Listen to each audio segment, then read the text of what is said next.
Shalom sahabat Lentera Injil TV. Kita bersyukur dalam perkenanan Tuhan kita kembali boleh dipertemukan dalam satu pembahasan masih dalam program Anda Bertanya, Teolog Menjawab.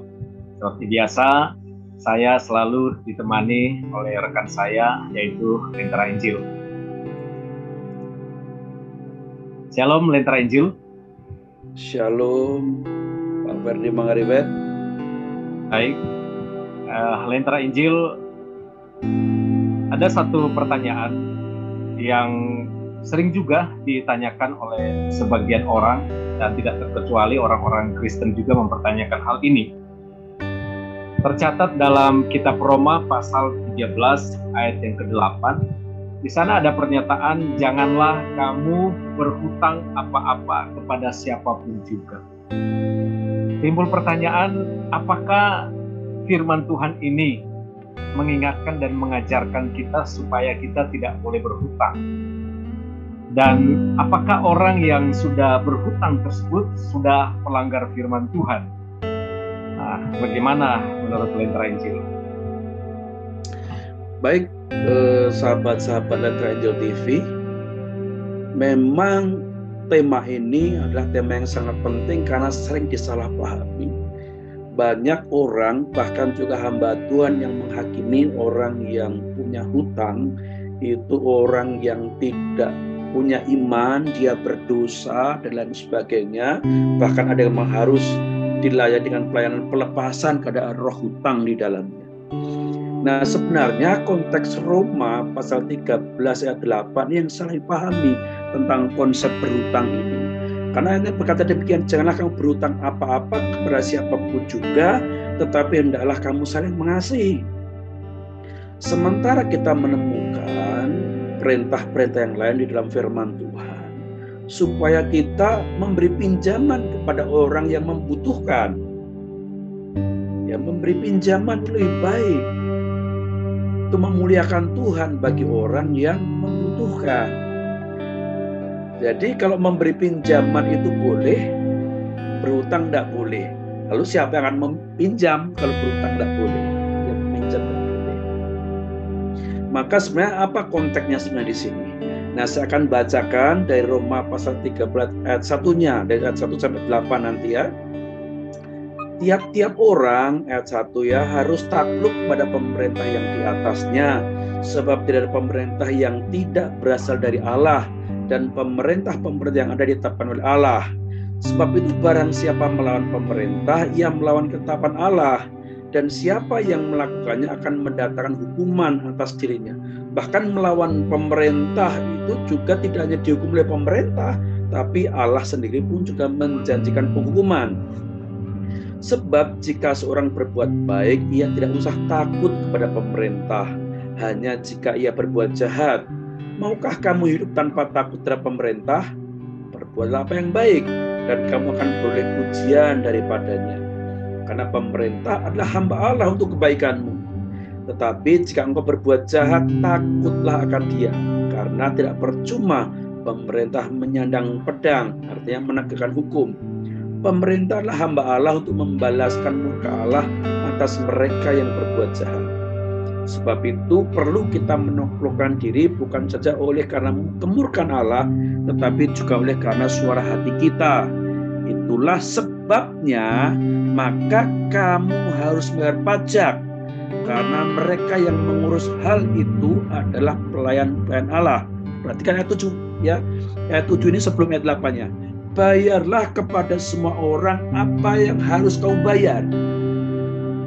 Pajak kepada orang yang berhak menerima pajak, cukai kepada orang berhak menerima cukai, rasa takut kepada orang yang berhak menerima rasa takut, dan hormat kepada orang yang berhak menerima hormat.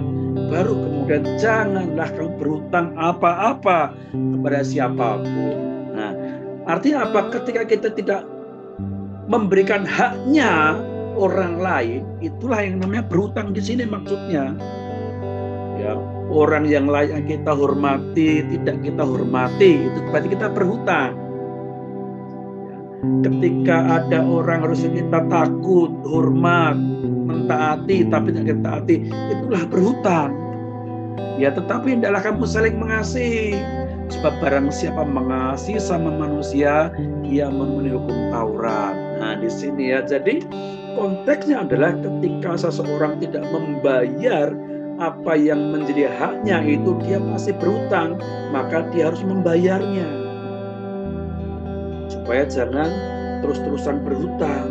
Jadi ini bukanlah larangan dalam arti kalau kita membutuhkan sesuatu untuk suatu kepentingan hidup kita, lalu kita dilarang pinjam, baik pinjam kepada teman kita maupun kepada bank.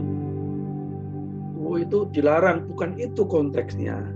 Ya, konteksnya orang yang berhutang di sini orang yang tidak memberikan apa yang menjadi haknya.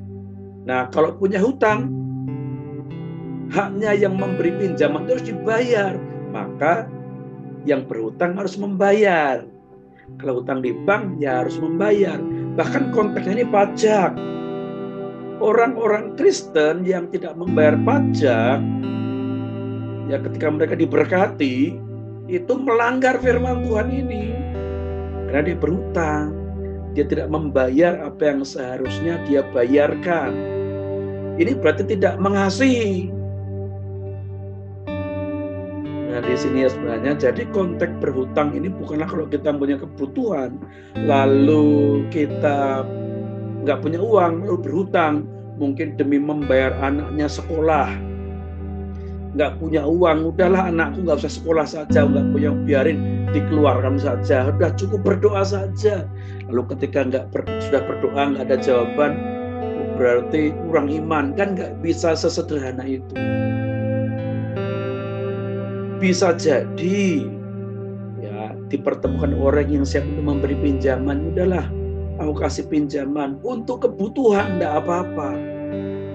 Nah, yang bersalah adalah, yang berdosa adalah ketika berhutang hanya untuk konsumtif, untuk senang-senang, bukan untuk investasi atau untuk perkembangan sesuatu yang penting.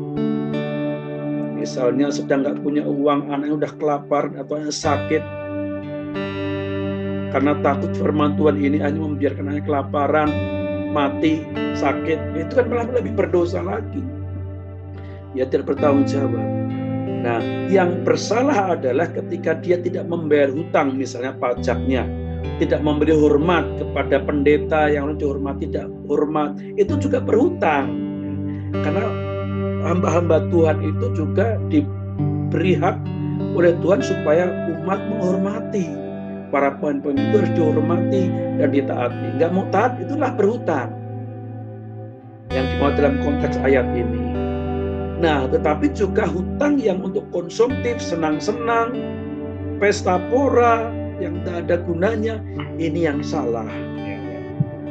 Kalau yang berhutang untuk sesuatu yang baik, bukan konsumtif, tapi untuk sesuatu yang produktif, untuk masa depan, untuk kesehatan, misalnya rumahnya sudah bocor, hujan semuanya, bocor jadi bingung, nggak bisa tidur lagi, anaknya rewel nangis. Ini sebuah kebutuhan, ini tidak masalah. Tetapi kalau hutang ya harus dibayar. Itu Pak Ferdi ya. Jadi kita perlu ada konteksnya. Bukan berarti berhutang itu tidak punya iman, berhutang itu melanggar firman Tuhan.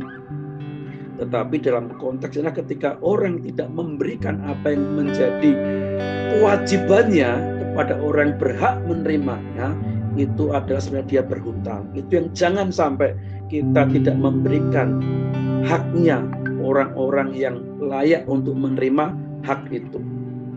Kiranya Tuhan memberkati kita semua.